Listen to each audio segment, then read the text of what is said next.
After 4 decades of marriage, I turned 68 this year. Over time, my life has grown quieter and simpler. I hardly care anymore about the cut of my clothes or whether my jewelry shines. I rarely even think about how to make my days feel more meaningful. When I was younger, I believed life was long, and that I should dedicate every bit of my time to my family. I assumed that once they no longer needed me, I'd finally get to enjoy a comfortable, happy life. But now, I see it differently. It's not that they stopped needing me. Maybe I was never truly needed at all. This house is spotless, every corner and every piece of furniture carefully cared for by my own hands. Still, standing here, I'm overwhelmed by a deep emptiness. The soft amber light from the ceiling casts a warm glow over the perfectly arranged details, but the warmth feels hollow somehow. This birthday feels different. My daughter Lauren has recently built quite a following on social media. She's been making a series of videos titled The Ideal Family Life, always portraying herself as the devoted, considerate daughter, capturing heartwarming family moments on camera. She told me her viewers especially love the loving daughter caring for her aging mom content. So this time she decided to film a birthday celebration and make it the centerpiece of her channel. I woke early on Saturday morning to the sound of pots and pans clattering in the kitchen. That was unusual. Harold usually leaves for his morning run at this hour, so the house is normally quiet. Rubbing my temples, I stepped out of the bedroom and spotted my 7-year-old grandson, Noah, on the couch, eyes fixed on his tablet while cartoon noises filled the room. He didn't even notice me come in. Drawn by the smell of spices, I went into the kitchen to find Lauren and my son-in-law, Daniel, bustling about, completely focused on preparing food. Several dishes were already laid out on the table. I managed a smile and asked Lauren, "Are we expecting guests today?" Without looking up, she kept chopping onions and laughed. "Mom, don't you remember? We're celebrating your birthday early. My followers are busy with their own plans over the weekend, so I'll post the video Monday." Perfect timing. I hesitated for a moment. My real birthday was next Tuesday, not today, but I figured maybe they were busy and couldn't celebrate then. An early party wasn't the worst thing, honestly. For a brief moment, I even felt a little touched, so long as they wanted to celebrate with me. I walked to the dining table and looked at the dishes spread before me. Sizzling roast meats, lobsters smothered in heavy spices, beef stewed in a fiery chili sauce. The only thing that seemed remotely light was a shrimp dish buried under a thick layer of garlic butter. My smile froze. I had Lauren when I was 35, a late pregnancy even then. Harold's an only child, and from the start his parents made it clear they'd hoped for a boy. When Lauren was born, they were polite, but there was always a quiet disappointment in the air. Back then, I was physically drained after giving birth, but no one really cared. There was no proper care or concern about my nutrition. Even the most basic medical attention felt like an afterthought. I remember spending those days chewing on stale bread and drinking overly sweet juice. My appetite vanished, and that's when my teeth began to weaken. By the time I turned 60, I had no choice but to wear a full set of dentures. A few years ago, I heard dental implants had improved a lot. I thought about getting them, but the price stopped me. Nearly $4,000 per tooth. It didn't seem worth it. And what did Harold say at the time? "You really want to shove those metal things in your mouth? Gross. Your teeth are ruined because you didn't take care of them. Look at me. I'm 2 years older and I can still eat anything." Lauren added, "Mom, dentures are way more convenient at your age. Why waste money? Better to save it for Noah's college fund." I convinced myself they had a point. Maybe at my age, it was better to think about the next generation. Eating softer food wasn't so bad. But in the past few years, even the dentures have become difficult. I have to nibble through a simple sandwich, bite by careful bite. Looking now at the heavy spice-covered dishes on the table, a wave of unease washed over me. Was Lauren just being thoughtless, forgetting that I can't chew most of this? Or was it something worse, that no one in this family ever really cared about what I like to eat, or even what I'm physically able to eat? The table was already piled high with food. Just as the kitchen noise died down, Harold walked through the door. So perfectly timed it felt rehearsed. One hand in his jacket pocket, the other holding his gym water bottle, he carried the sharp, salty scent of post-workout sweat. No flowers, no gifts. He stood there empty-handed. Looking at him, a heavy weight sank in my chest. In that moment, I felt foolish, ridiculously naive. I had actually clung to a shred of hope, like a child staring at the sky after fireworks have faded, still waiting for one last spark. Harold glanced at the table and patted Lauren on the shoulder with a grin. Wow, this is quite the setup. Your mom's really getting the royal treatment today. I don't remember you making such a fuss on my birthday. I forced a faint smile. He wasn't wrong. On his birthday, Lauren took the whole family to a fancy downtown restaurant, booked a private room, and served an elegant dinner with wine and candlelight. But my birthday? It had become content, another stage scene for her social media channel. I picked up my tea and took a small sip. The bitterness coated my tongue and slid slowly down my throat, settling deep in my chest. Noah was about to grab a piece of roast meat when Lauren quickly blocked his hand. Her voice was low but firm, leaving no room for argument. Wait, Noah. I haven't started filming yet. Can you hold off for a minute? And when the camera's on, remember to behave. Don't just dive into your food like last time. She adjusted the camera angle, fine-tuned the focus, then raised her glass with a smile so perfect it looked digitally enhanced. Mom, today is your birthday. No matter how busy life gets, our family always comes together to celebrate. It's our tradition. I froze. Any small flicker of warmth left inside me instantly died, her words chilling like broken glass. She raised her glass again and pulled Noah closer. The little boy looked visibly impatient, but obediently recited the lines he'd clearly been coached on. Grandma, thank you for always taking care of me. I love you. Happy birthday.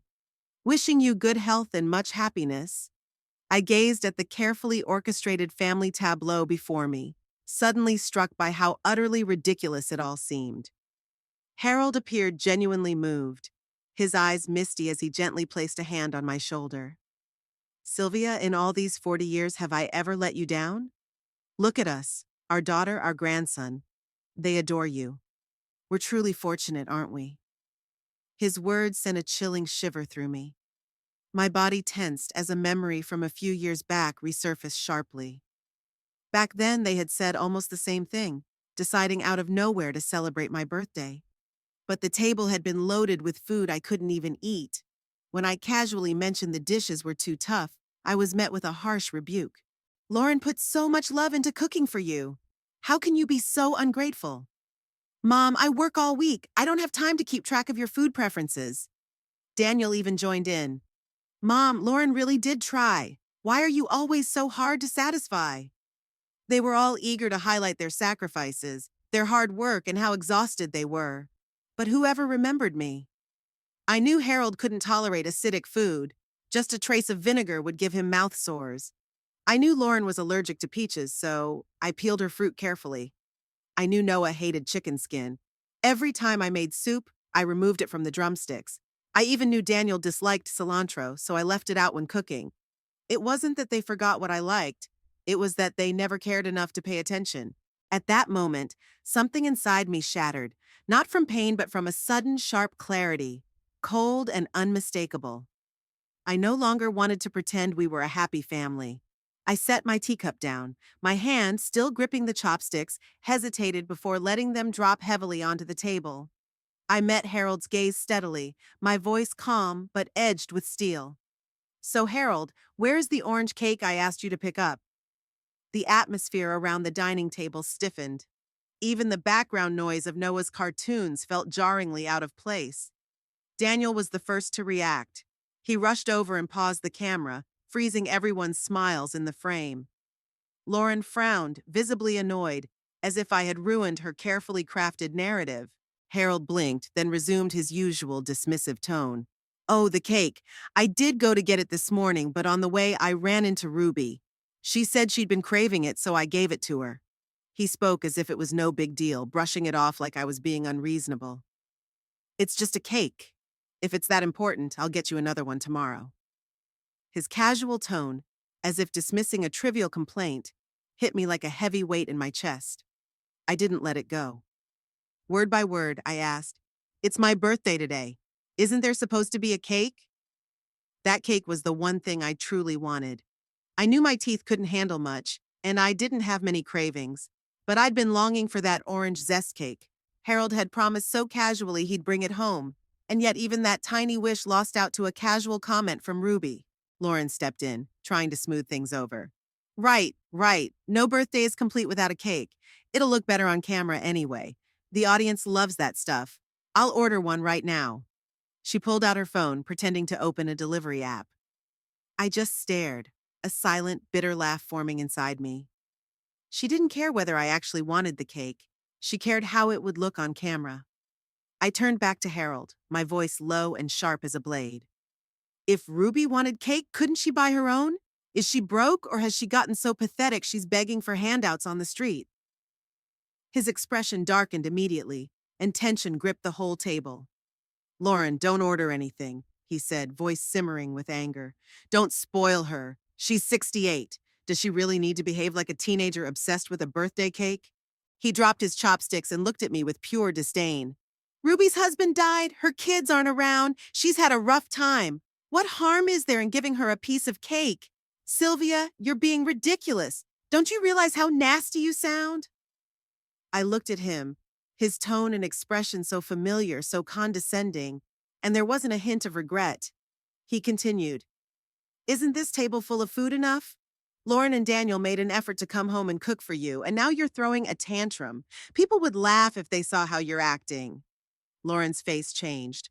All she wanted was a sentimental, warm video, but Harold's outburst made her look like the uncaring daughter. She spoke up, frustration seeping into her voice. Mom, I took time off to come home and cook with you. If you didn't like the food, you could have said so. But ruining the mood like this? There's no need. I looked at her, and whatever warmth I had left inside froze solid. I had always known deep down they didn't really care. But in this moment it settled in, clear and undeniable. In this house, my feelings, my needs, and my wishes have never mattered. A birthday cake was just a prop, nice if it's there, irrelevant if it's not. But for me, it was a tiny fragment of tenderness, something I dared ask for after decades of being ignored. Harold's promise was as empty as the air it floated on, spoken lightly, dismissed just as easily. Lauren's so-called devotion only existed when the camera was rolling. Their version of love only mattered when I played the role they wrote for me. I scanned the table at all those familiar but distant faces and felt nausea rise. I stood up, pushing back my chair with quiet determination, straightening my back as I prepared to walk away. Suddenly, Harold grabbed my wrist, his voice sharp. Where do you think you're going? Just because I said a few things, you're walking away? Sylvia, have you lost your mind? His grip was stronger than I expected, and in that moment I remembered the man he used to be. Back when he ran his office like a king, barking orders, always in control. Now the only person he still tries to dominate is me. I yanked my arm free and fixed him with a cold, cutting stare. Today isn't even my birthday. If you want to film something or celebrate someone else's special day, go ahead. Then I turned to Lauren, my voice steady but quietly furious. Do you even know what I like to eat? You've never asked. Lauren's face stiffened, her lips parted slightly, but no words came. She'd assumed I'd play along, like always. I was always the easygoing mother, the one who never stirred trouble, who went along quietly just to keep the peace. But not this time. This time, I was done pretending. Their patience snapped the moment I stopped playing along with their carefully staged performance. The masks slipped off their faces completely. Lauren was the first to lash out, her voice sharp and reprimanding, as if scolding a defiant child. Mom, can you please stop being so unreasonable? This shoot means everything to me. My subscribers have been waiting for this video forever. Why are you causing a scene now? Daniel jumped in right after. Yeah, Lauren's been working on this project for weeks. Sylvia, can't you just go along with it? It's only a few minutes and now you've completely killed the vibe. Before I could say anything, Harold's expression darkened. He pointed at me, irritation thick in his voice. Why can't you be more like Ruby? She's thoughtful, never makes a fuss. Not like you, getting harder to deal with every year. His hand slammed down on the table as his voice grew louder. Could you for once think about Lauren? She's been working nonstop and still found time to come home and cook for you. And instead of being thankful, you pick everything apart. Can't you just be easy? Fine. But why do you have to stir up trouble in your own house? Do you really think this is how a good mother acts? By then, Lauren had dropped the pretense of being sweet and kind, her face twisted in frustration, and her words stabbed at me like sharp needles. Mom, do you even realize how cruel you sound right now? Aunt Ruby has always been good to us, and here you are insulting her. That's just plain mean. She paused, scanning me head to toe. Then her lips curled into a mocking smirk. You knew I'd be filming today, and you couldn't even bother to dress properly. Looking like this, people are going to think we neglect you. I stared at her, unmoving, feeling nothing but an eerie calm, like a frozen lake in the depths of winter.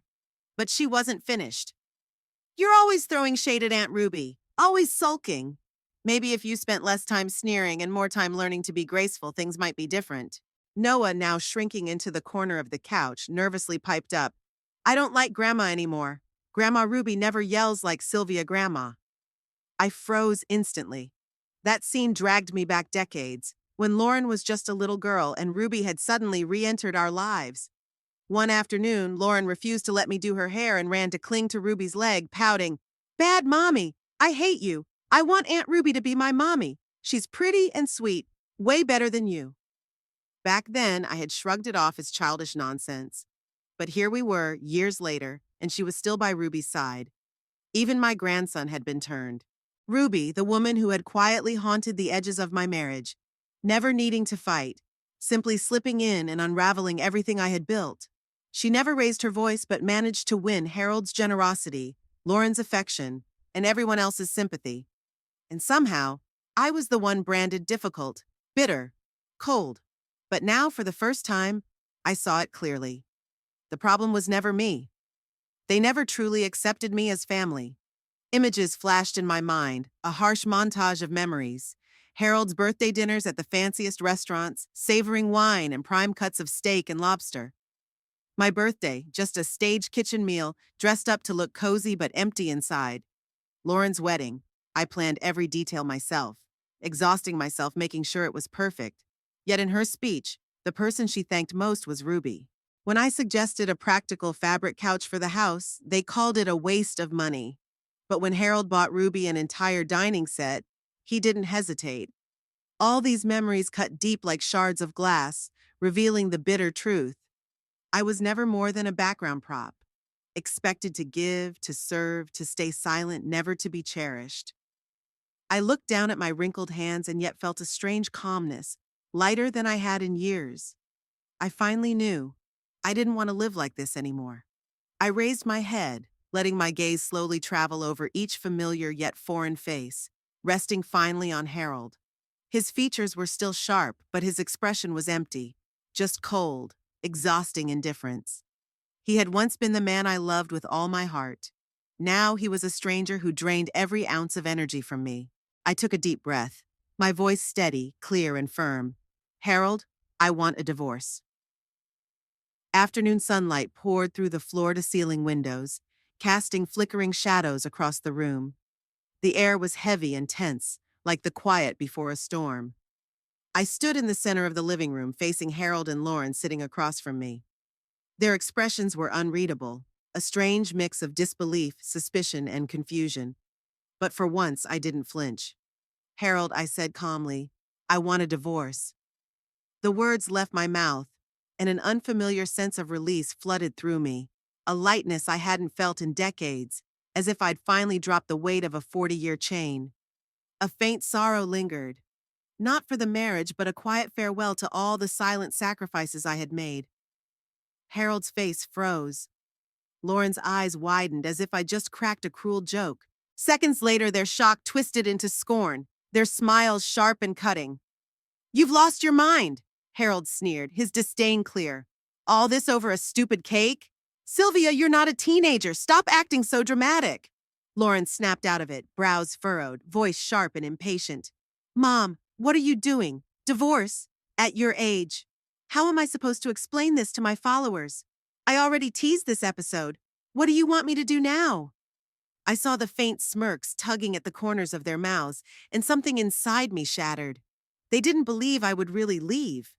They thought this was just another outburst, like all the others over the years, that I'd complain, argue, then fall back in line, Back to being the compliant wife, the agreeable mother, the background they counted on. But not this time. This time I wasn't backing down. I took a deep breath and turned toward the bedroom. In the closet, tucked away in a dusty corner, lay an old folder I hadn't touched in years. I had stumbled upon it one afternoon while cleaning the study. Harold was out, and I had assumed it was just old bills or tax papers. But when I flipped it open, it wasn't bills or paperwork at all. Instead, I found a thick, handwritten cookbook, an organized collection of dessert recipes, each carefully annotated with detailed notes. Ruby likes creme caramel. Keep the sugar moderate. Ruby prefers light cheesecake, smoother texture than classic New York style. Ruby enjoys tiramisu. Reduce coffee layer by half. Page after page, every remark was about her, every recipe tailored to her tastes. That explained why Harold had taken those baking classes all those years ago, why he had obsessed over perfecting pastry techniques. Not for me, not for this family, but for Ruby. In all these 40 years, he never once asked what desserts I liked. Never once did he step into the kitchen to make something just for me. I walked back into the living room and placed the cookbook deliberately on the coffee table, my gaze steady and icy. "You thought you hid this well," I said quietly, "but the truth always finds a way." Harold's face shifted immediately. Lauren stared at the book in shock. It was obvious this was the first time she'd ever seen it. Harold opened his mouth to explain, but I no longer cared what he had to say. I turned and walked back to the bedroom, opened a suitcase, and began packing. Carefully folding clothes, placing each piece with intention. I wasn't just packing belongings, I was gathering 4 decades of disappointment and weariness. Every book, every photograph, every keepsake I once cherished now felt like a weight crushing my chest. I no longer wanted them. I no longer needed them. Zipping the suitcase shut, I stood and took one last look around this house. From newlyweds to parents, from laughter to silence, this home held countless memories. But now, I didn't want to carry any of it with me. I grabbed the suitcase and headed toward the front door, not once glancing back. Behind me, Lauren's voice called out, "Mom, are you really leaving?"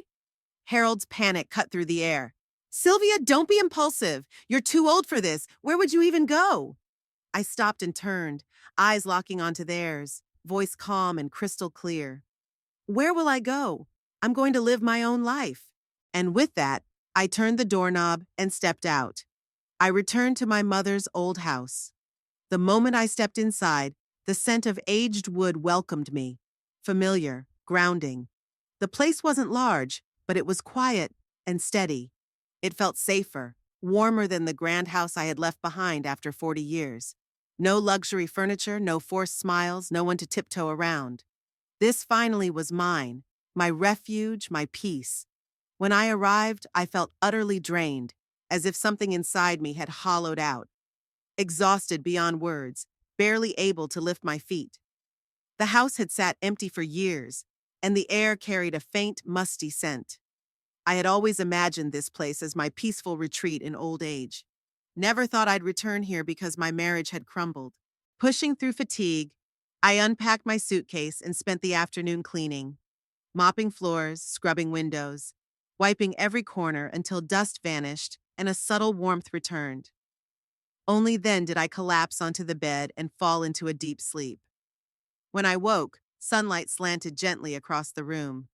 The house, familiar yet strange, sat in complete silence.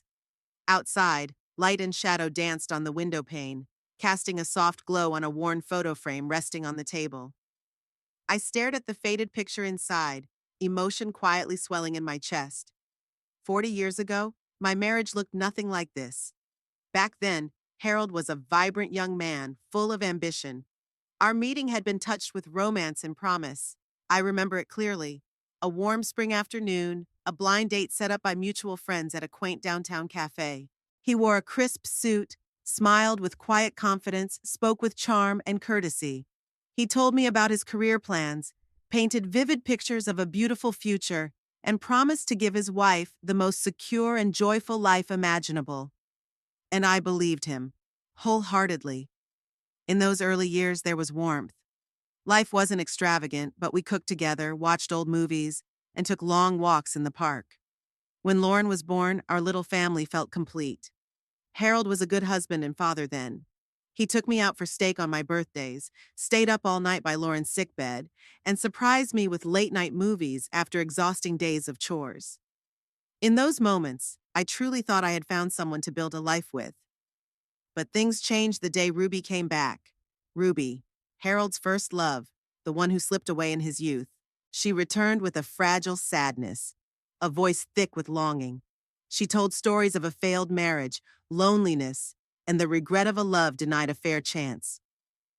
She loved me so much back then, Harold whispered once, eyes soft with tenderness unrelated to me. We were torn apart by circumstance. At first, she was just an occasional mention. Then came late nights, excuses, overtime work, business dinners. Until one anniversary evening, he set down his fork, grabbed his coat, and said, "Ruby's car broke down. I have to go help her." I sat alone, staring at the flickering candlelight and cold steak, feeling a bitter truth settle deep inside. Something had shifted. From that night, Ruby quietly took my place. Harold spoke of her more often. Discreet bank transfers followed. He experimented with desserts she liked, studied recipes, took baking classes, even earned a pastry chef certification. Not for me, not for our home, but for her. Me? After 40 years, I couldn't even get a birthday cake. I confronted him once. "What am I to you, Harold?" His answer never changed. "Sylvia, don't be selfish. Ruby's been through so much. I'm just trying to make up for it." Make up for it? And what about me? 40 years lived in every corner of this house. My time, patience, care. Was it worth nothing? What hurt most was how Lauren drifted toward Ruby. She admired Ruby's makeup, copied her perfume, and coldly said things like, "Mom, why can't you be more like Aunt Ruby? She's graceful and sweet, not nagging like you." That moment crushed whatever pride I had left. It felt like being declared obsolete in my own home by my own daughter. To them, I was less than an outsider. I closed my eyes, pushing the memories away. Maybe leaving today was my long overdue awakening, but at least I had finally made a choice. Just then, a sharp knock broke the stillness of the room. I had just finished folding the bed sheets and was heading toward the kitchen to boil some water when the doorbell rang. Instantly, my heart tightened with a heavy sinking feeling. Whoever stood behind that door was not someone I wanted to face. Setting down the mug in my hand, I took a deep breath and walked to the door. As I feared, it was Harold. And standing beside him, unmistakably, was Ruby. Harold wore his usual smug expression of indifference, as if my dramatic departure was merely a childish tantrum to be dismissed. Ruby, with her flawlessly crafted look of fragile sympathy, kept her eyes lowered, playing the role of the innocent victim, as if this failed marriage was all my fault, rather than the result of their betrayal. My stomach churned and nausea rose. Forcing myself to stand tall, I gripped the doorframe to steady my composure. Harold spoke first, in that same condescending tone he always used when trying to sound reasonable. "All right, that's enough. Come on, pack up your things. Let's go home. Lauren's video isn't even finished. Do you have to tear the family apart over this?" His words crashed into the room, but their power had faded. That old reflex to shrink, to obey, it was gone. Leaning against the doorframe, my voice was steady and clear. "I've already filed for divorce." His face fell. Ruby's lips tightened slightly, the faint curve of her usual softness wavering. At my age, divorce wasn't an impulsive whim.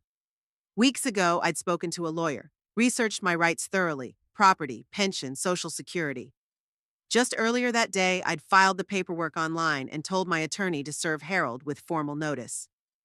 "You've lost your mind," Harold spat, brows furrowed in disbelief. "You're 68, Sylvia. What do you expect to start over with?" Ruby stepped forward quickly, voice gentle, eyes wide with feigned innocence. "Sylvia, please don't do something you'll regret. Don't make this about me.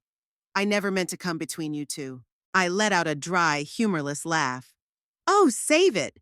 Now that I'm out of the way, you don't have to sneak around anymore. You can move in with him and eat all his desserts in peace.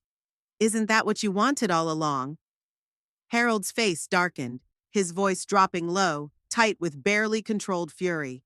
"Let's not forget, the house, even this one, is still marital property. You want a divorce? Then we'll need to talk." Of course, I replied calmly. My lawyer already drafted the papers. We'll split everything 50-50, legally, fairly, transparently. He froze. For a man used to controlling everything, the thought of me asserting myself left him momentarily speechless. A bitter laugh escaped him. You're really going to follow through with this? I met his gaze, more certain than ever. For a long moment, silence hung between us before his anger softened into a calculated gentleness, a hollow attempt to coax me back. Can't we just sit down and talk? I stared at him, the man I once loved, now a stranger with a familiar face, stirring only quiet resolve within me. No, I said firmly. My lawyer will be in touch. I closed the door behind me. The soft click of the lock sounded like a full stop at the end of a long, painful sentence. Sunlight still streamed through the windows, but the air felt cleaner, free of Harold's sharp cologne and Ruby's cloying perfume. The silence returned, this time a welcome kind of peace, not a heavy void. This marriage was finally drawing to a close. I leaned against the door, closed my eyes, and breathed in the quiet. I should have taken this step long ago, but I took it now, and that was enough. I knew this was only the beginning. A new life awaited rebuilding, a rhythm to rediscover. I'd need work, purpose, something to call my own. Grace came to mind, a gentle, warm woman who cared for my mother in her final days. Soft-spoken, meticulous, she loved crochet and quilting. We had chatted before. She'd mentioned volunteering at a craft co-op downtown, saying someone with my skills could easily find work there. Maybe it was time to call her. After finalizing the divorce, the first thing I did was schedule a full medical checkup. When I held the health report in my hands, I exhaled for what felt like the first time in years. The tension clutching my chest finally eased. My body was mine again, and my health and future rested in my own hands. I told myself this was where my life truly began anew. Not long after, I sold my mother's old house. It had once been the place I imagined growing old, but its time had passed. With the proceeds, I bought a modest 2-bedroom condo in a quiet neighborhood called Fountain Hill Estates in a nearby town. The apartment wasn't large, but was bright and sunny, with views of fountains and towering trees. For the first time in decades, life felt calm, structured, and peaceful. Once moved in, I began carefully building a new routine, one step at a time. I visited the local hiring center to find help around the house and soon met Lila. From the moment we spoke, I liked her. She was sharp, cheerful, and efficient, always knowing just what to say without being overbearing. She wasn't merely a housekeeper. She felt like a thoughtful companion who lent a hand when I needed it. I also returned to a passion I'd loved in my youth, crochet and quilting. I joined craft workshops at the community center to ease back into the rhythm. After the first class, people began gathering around me, asking if I'd teach. Their enthusiasm caught me off guard. It was there I ran into Grace again. She volunteered as coordinator for the arts and crafts programs. We hadn't seen each other in years, but she was just as graceful and composed as I remembered. Warm, steady, quietly capable. We caught up, reminiscing about old times. She said she'd never forgotten how my hands wove warmth into every fabric piece. You should be teaching, she said softly, patting my hand. Not just for others, but maybe it's time you found a new path for yourself. With Grace's gentle encouragement, I began teaching regular crochet and quilting classes at the community center. Soon after, I started selling my handmade creations, scarves, pillows, woven wall hangings, at the local market. What I expected to be a small, simple hobby quickly blossomed beyond my imagination. People weren't just drawn to the products themselves. They connected with the warmth behind them, the quiet story woven into every stitch. Grace became more than a friend. She was my true partner. Gifted in business and logistics, she helped design our logo, set up an online shop, and encouraged us to share our work and story on social media. Together, we launched a small creative studio named Knots and Threads, a boutique brand dedicated to fiber arts and handmade beauty.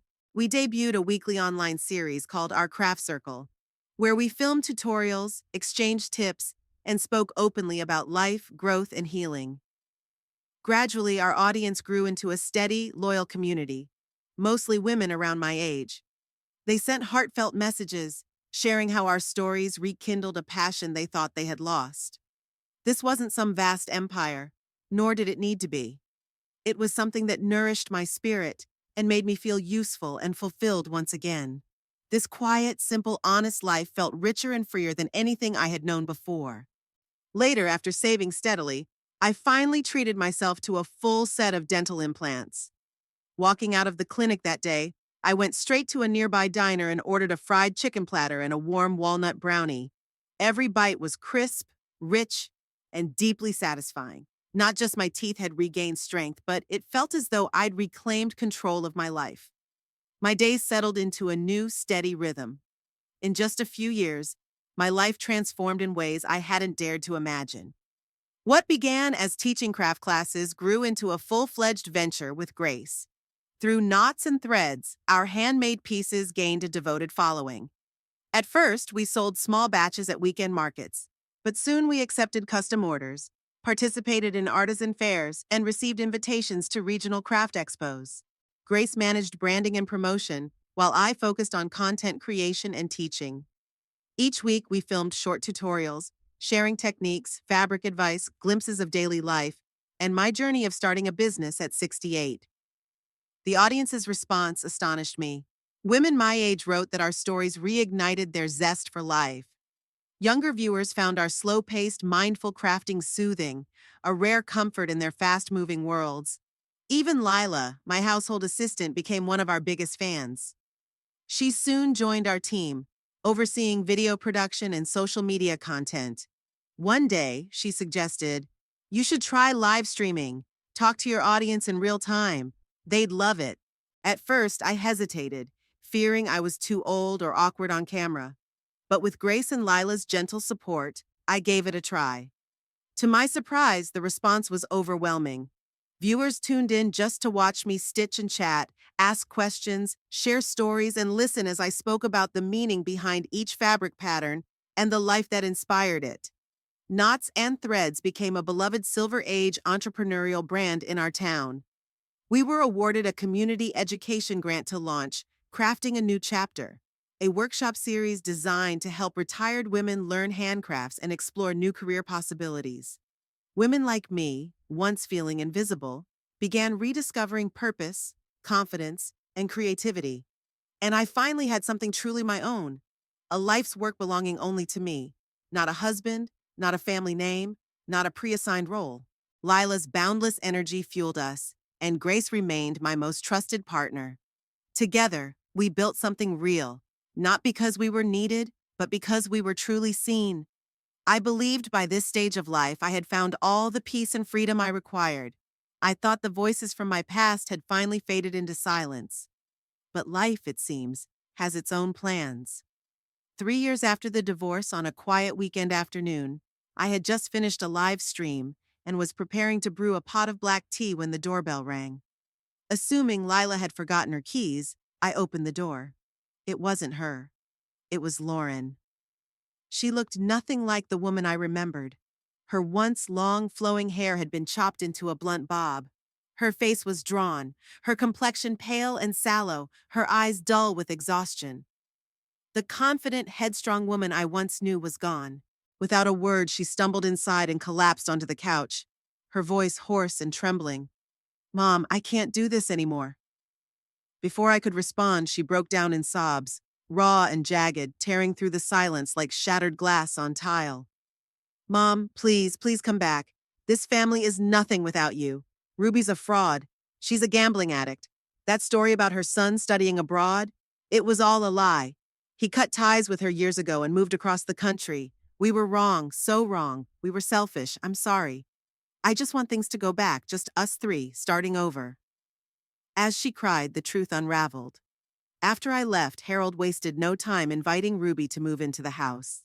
At first, everything seemed to settle. Quiet dinners, cozy conversations, the illusion of a soulmate returning to heal what I had supposedly broken. But it didn't last. Ruby was nothing like the elegant, gentle woman she pretended to be. She was idle and impulsive, spending lavishly, endless credit card swipes, extravagant shopping sprees. Harold convinced himself she deserved to enjoy life after hardship, but then the bills poured in. Ruby began meddling in his finances, pressuring him to merge accounts and dip into retirement savings for risky investments her so-called friends recommended. She persuaded Lauren to sell a rental property, insisting families should live comfortably together. Then things took a darker turn. Ruby's moods grew unpredictable, one minute crying, the next throwing things. One drunken night, slurring her words, she sneered at Lauren. Your mother never deserved to marry Harold. Tensions escalated rapidly. Eventually, Lauren uncovered the harsh truth. The supposed son studying abroad was nothing but a myth. Ruby had no stable background and no grasp on financial matters. Her credit card debt was nearing its limit. And worse, she had taken out loans using Harold's name without his knowledge. Only then did Harold realize that the woman he had clung to, the dream, the memory, the fantasy, was nothing more than an elaborate fabrication. But by that point, it was too late. His financial world was already crumbling. A dividend payout from his company was frozen because of debt guarantees he had unknowingly co-signed with Ruby. Even more damaging, the bank had filed legal claims against him for defaulted loans linked to both their names. Then came the collapse. The relentless stress took a heavy toll on Harold's health. He suffered a sudden heart attack and was rushed to the hospital. After his release, he was confined to a wheelchair, unable to manage even simple daily tasks without assistance. And Ruby? She disappeared without a word, no goodbye, no apology, just a trail of unpaid bills and devastation left in her wake. The man who once controlled everything, who believed he could bend life to his will, was finally forced to face the bitter consequences of his choices. His downfall was as complete as it was inevitable.